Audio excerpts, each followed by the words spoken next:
ticking clock. Hey, what's up, everyone?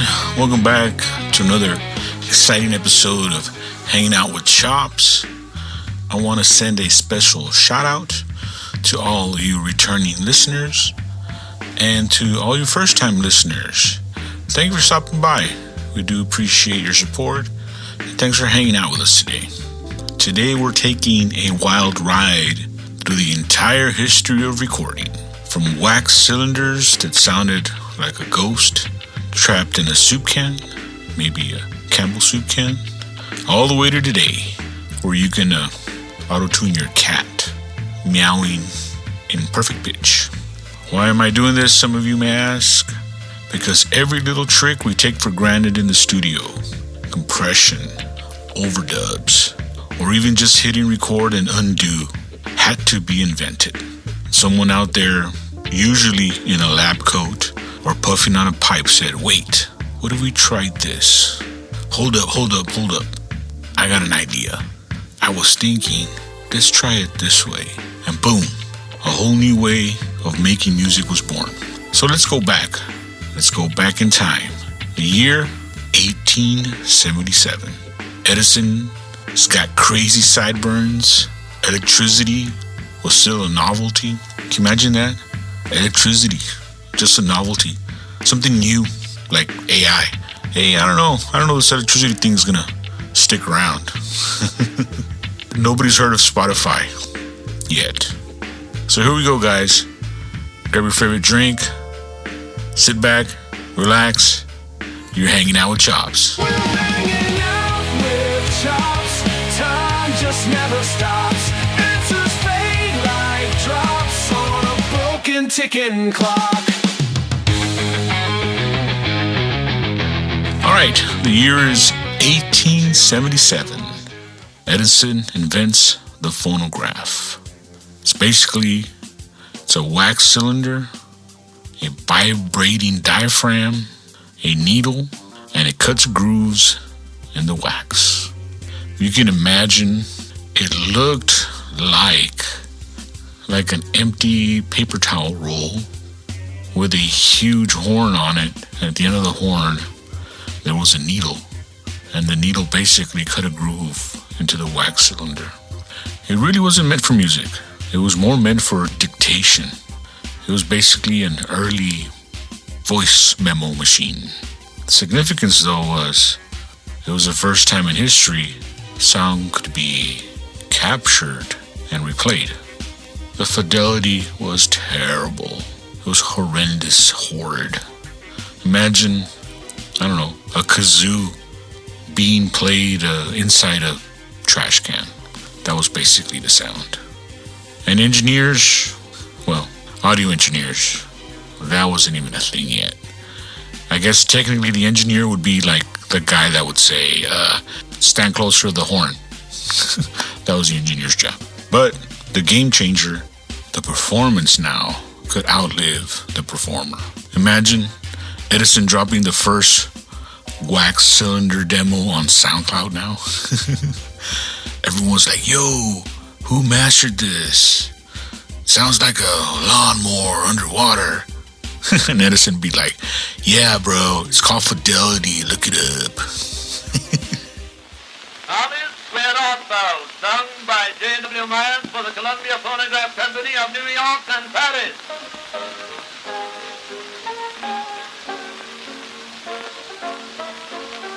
Actually, what you're hearing here is an example of a wax cylinder.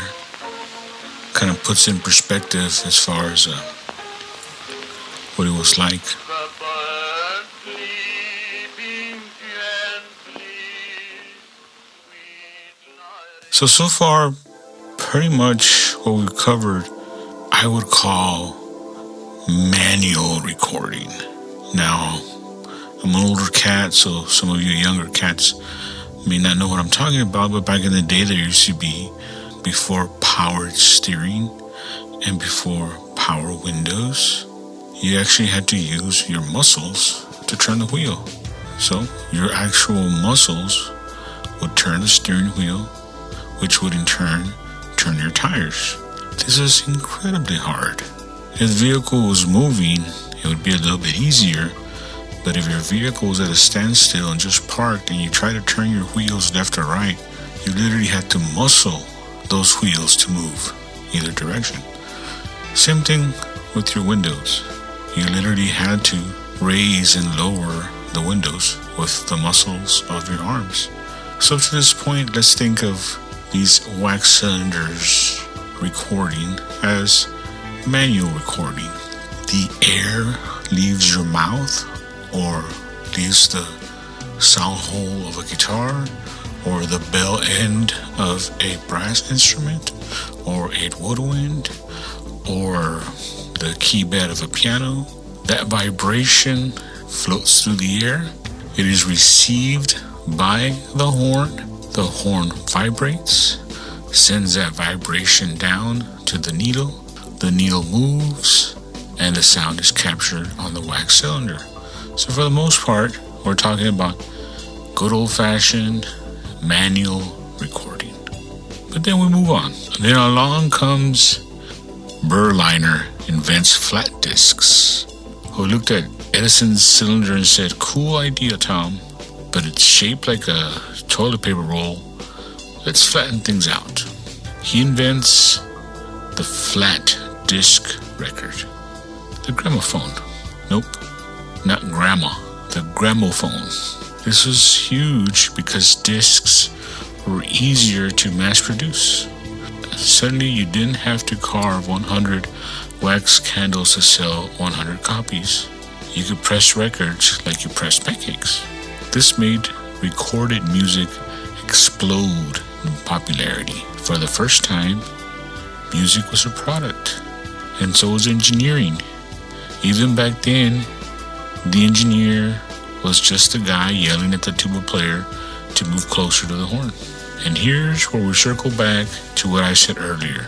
No faders, no EQ, no multitrack. The mix was pure physics. Want more of the singer?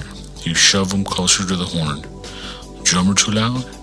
Put him in the hallway. You were mixing with shoes and chairs. So not much has changed. The medium where the music was being captured changed, but the concept of how it was actually being captured didn't change too much. We just left from recording on wax to basically recording on vinyl. Still, what I would consider manual recording. Much like a 58, The air leaves your mouth, it hits the microphone capsule. You have your diaphragm. The diaphragm bends to the air that comes from your mouth. It hits the voice coil, creates a charge, and then that flows down the mic cable. Manual mic. So the natural progression would be now everything becomes powered. So now electricity comes to play. What does that mean? Well, amplification. So now you have guitar amps that can carry the guitar sound a lot further. Bass amps, PAs, and much like we covered in the last episodes where we talked about Sennheiser and we talked about Neumann and Evie and AKG, now we have microphones. So now you don't have to have the singer trying to scream on the top of the lungs over the band, trying to get as close to the horn as they could. Now with microphones, the singer could actually get a little more intimate with the song. So not only did it help in the recording studio, it also helped with live settings. Bigger audiences now. With the advent of amplifiers, now you went from playing for a couple of people to a couple of hundred people, because now everybody could hear you. So along comes the condenser microphone. Now, the electrified version of the 58. Instead of a manual mic, you get an electric mic. 2 floating voice coils. Way more sensitive microphone. Suddenly, now there's crooners like Bing Crosby. They could whisper and still be heard. Engineers were now controlling levels with very primitive mixers. Now, the birth of the modern recording studio starts to happen. So now instead of a horn, now we're actually getting some gear. What changed was on this side of recording how the music and sound was produced. So the natural evolution, the next step would be how it's being captured. Magnetic tape and multi-track magic. That's our next step, boys and girls. So this is where magnetic tape recording changed everything. Before tape, music was cut straight to disc. You basically had one shot. You messed up the last chorus, too bad. The whole take was ruined. But with tape, suddenly you could edit. You could splice sections together with a razor blade and some sticky tape. In fact, engineers used to hang strips of tape all around the studio like audio spaghetti. Then you would get your favorite pieces and link together, or I should say tape together, the perfect song. That's when I came into recording. I think I mentioned this on one of the early episodes, but one of my first jobs at a studio was I would go through the entire reel and I would find sections where there was nothing recorded and I would record nothing. Sounds kind of funny. But if, for example, let's say a vocal sang and then did not sing anything, and then sang, and then didn't sing anything, and then sang, and then here comes, guitar solo, so the singer's not singing. My job was to literally, with nothing hooked up, basically just demagnetize that section where the singer wasn't singing to make sure that there was absolutely no bleed. I'm talking about no headphone bleed, literally nothing. That piece of tape was demagnetized completely so the only thing on that track would be the vocals and nothing. Vocals, nothing. That was editing back then. Anyway, Germany develops magnetic tape during World War II, and sure enough, the Allies borrow it. Bing Crosby invests in Ampeg, and he brings tape to America. Tape equals editing. It's the best way of thinking about it. When tape joined the game, now it wasn't just you perform and we capture it. It's the first time editing was actually done. The first time editing was actually possible. Tape allowed for splicing, overdubs, and mistakes could be fixed. Now still, before this, it could have all been done with just one microphone, and you were still working with distance. Singer closest to the mic, rhythm section next furthest away, and of course, the loudest person. The drums would probably be as far away as possible. But now that you have tape, and most importantly, now that you have multi-track, now we have isolation and layers. And tape editing back then wasn't Control-Z. It was scissors, razor blades, and hoping you didn't sneeze while you were cutting. Mess up a splice, and congratulations, you invented glitch music. In the 1970s and 1980s, to the rise of modern studios. Huge consoles, multi-mic drum setups, isolation booths. The studio was now an instrument itself. Now the engineers were artists. Brands like Neve, SSL, API became legends. New innovations started coming around. Gates, synths, sequencers. Now studio tricks started to play their part. Studio budgets in the 80s were wild. You'd book 3 weeks just to get the snare to sound right. Today you got 20 minutes before the rapper's Uber shows up. Now, during this time is when things start to get fun. What I'm talking about is effects. The first reverb wasn't a plug-in. It was literally a gigantic room. Engineers would run a speaker into a tiled bathroom or an empty stairwell and put a mic at the other end, and boom, instant reverb. That's right, boys and girls. No lexicon, no plugins, just a janitor who was wondering why the restroom sounded like Sinatra now. But by the 50s, plate reverb had arrived. EMT in Germany, all those Germans, built the EMT 140, a 600-pound steel plate that vibrated to create lush reverb. Lush reverb. Studios loved it. but moving one upstairs, forget it. That's why so many ended up in the basement. Tape also gave birth to delay. Sam Phillips at Sun Records figured out that if you ran Elvis Presley's vocals through one machine and re-recorded the slightly delayed signal, you would get a slapback echo. That little trick defined the sound of rockabilly. And let's not forget flanging. Oh, the flanger. That whooshing jet plane effect that you hear on records like the Beatles, Tomorrow Never Knows. The legend has it, John Lennon asked for his voice to sound like 1,000 monks chanting on a mountain. How poetic. Engineer Ken Townsend basically pressed his thumb on a tape reel flange, causing the two machines to drift in and out of sync. Boom. Flange, and the term flanging, was born. Tape and these early effects gave engineers a new role. They weren't just capturing sound, they were shaping sound. Ain't that something? Now comes multi-track recording. Les Paul, yep, that Les Paul, the same guitar guy Les Paul, was also the mad scientist of recording. In the late 1940s, he experimented with overdubbing by bouncing between two tape decks. By 1960s, companies like Ampex were making 4-track and 8-track recorders. Suddenly, you could record the drums, then overdub the guitars, then add vocals later. This is when recording started to sound more like production. Think about the Beatles at Abbey Road.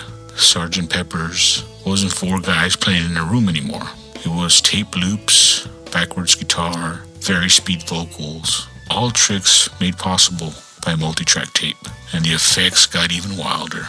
The phaser was born, thanks to the engineers messing with comb filters. Chorus pedals and rack units came out in the 70s, giving guitars that shimmered watery sounds. And then electronic reverb boxes arrived. Lexicon released the 224, the 224 digital reverb in 1978. It was big, expensive, and it looked like it belonged at NASA, but it changed studios forever.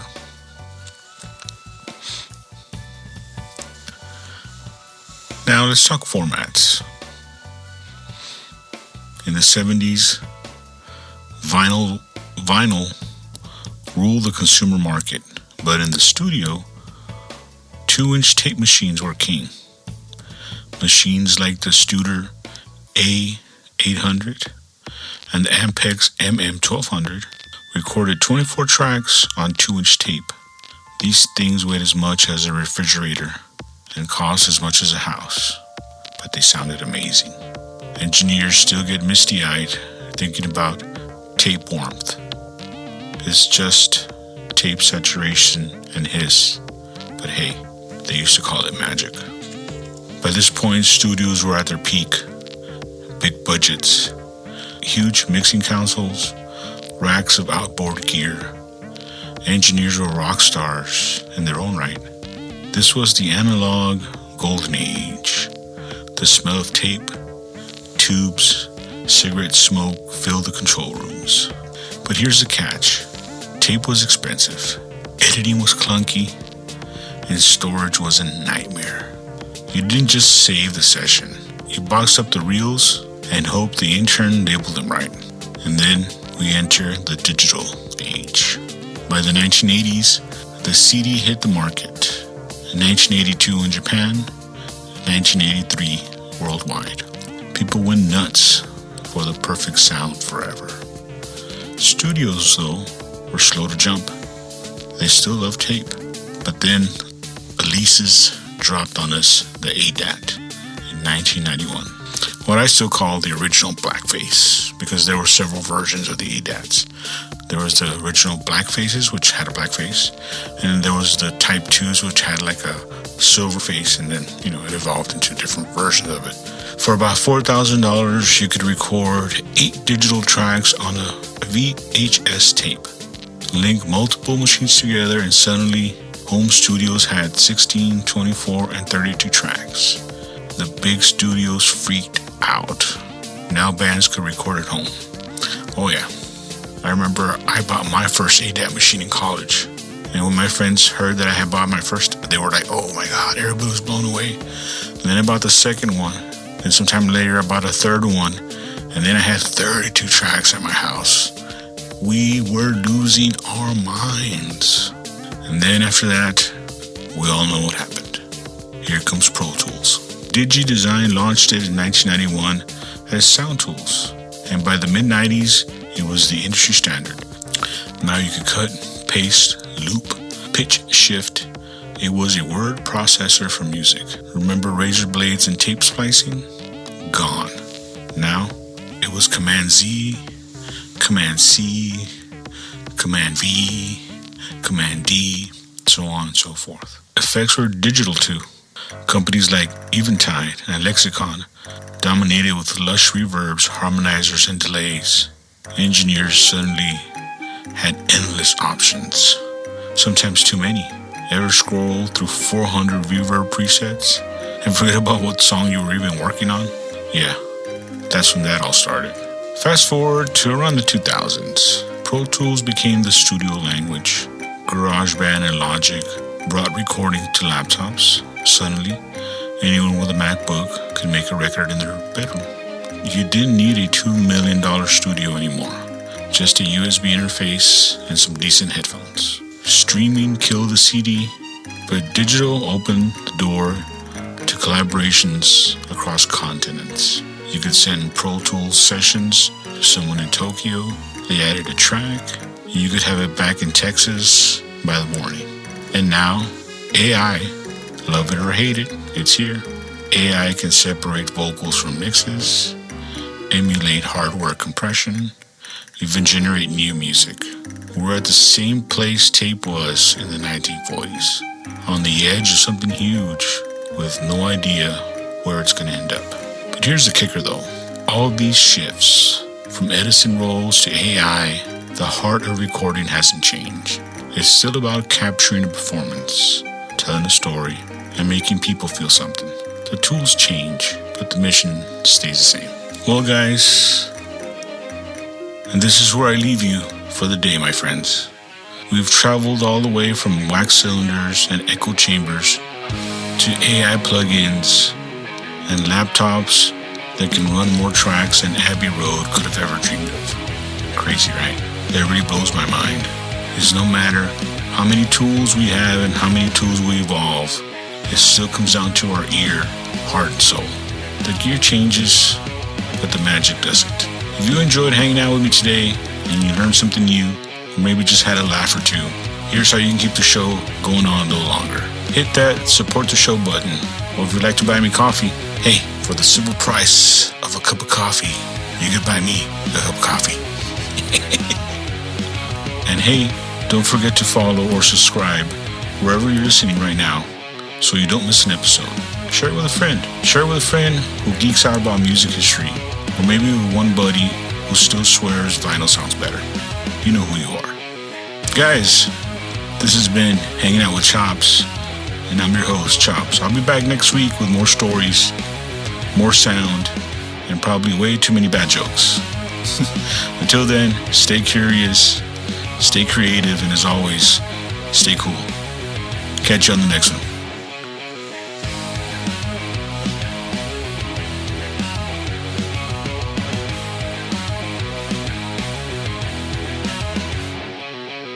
Static hum in the dark night air. Voices rise, don't care if it's fair. Wasted time just sitting there. Hear it loud everywhere. We will wear. Echoes bounce off cracked walls. Laughs and rants, breaking all the falls. Questions asked to no one at all. Hanging out till we crawl. We're hanging out with chops. Time just never stops. Answers fade like drops on a broken ticking clock.